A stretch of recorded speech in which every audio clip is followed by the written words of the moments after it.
నమస్కారం, మేము విజయ్ కుమార్ గంట. ఈరోజు మన దగ్గర ది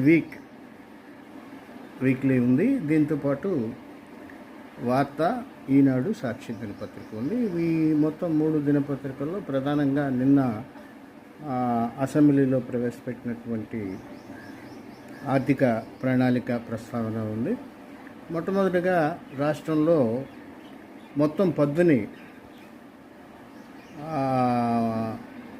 3,22,359 కోట్లతోటి ప్రవేశపెట్టారు. ఇది ఒక రికార్డు కాగా ఈ పద్ధతిలో ఎక్కువగా రాష్ట్ర ప్రభుత్వం ఎన్నికల సమయంలో చెప్పినటువంటి సూపర్ 6 పాలసీస్కి సంబంధించిన నిధుల కేటాయింపు, అట్లాగే వివిధ సంక్షేమ పథకాలకు సంబంధించినటువంటి నిధుల కేటాయింపు, కొత్తగా 25 లక్షలతో ఆరోగ్య బీమా అనే కొత్త పథకాన్ని ప్రవేశపెట్టిన విషయాన్ని ప్రస్తావించారు.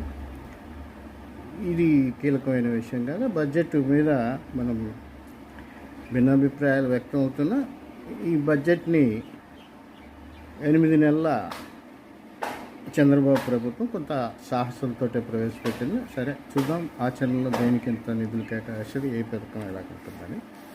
సరే, అన్ని పతాక శీర్షికల గురించి ప్రస్తావించడానికి నాకున్నటువంటి వ్యవస్థ చాలదు కాబట్టి స్వర్ణాంధ్ర దిశగా వికసిత పద్ధని వార్తలో ప్రధానంగా పేర్కొన్నారు.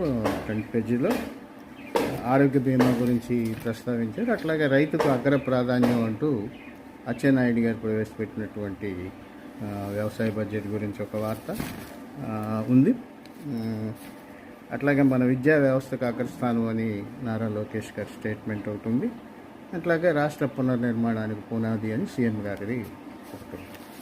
తర్వాత అమెరికా లాంటి దేశాలకు వెళ్ళి ఇబ్బందులు పడటం, అక్కడ ఎదురవుతున్నటువంటి పరిస్థితులు, అలాగే నకిలీ ఏజెన్సీలు లేదా ఇతరత్ర అక్కడికి వెళ్ళిన తర్వాత మన దేశస్తులు ఏ రకమైనటువంటి ఇబ్బందులు పడుతున్నారనే అంశాన్ని కీలక కథనంగా హైవే టు హెల్ అని ఇచ్చింది.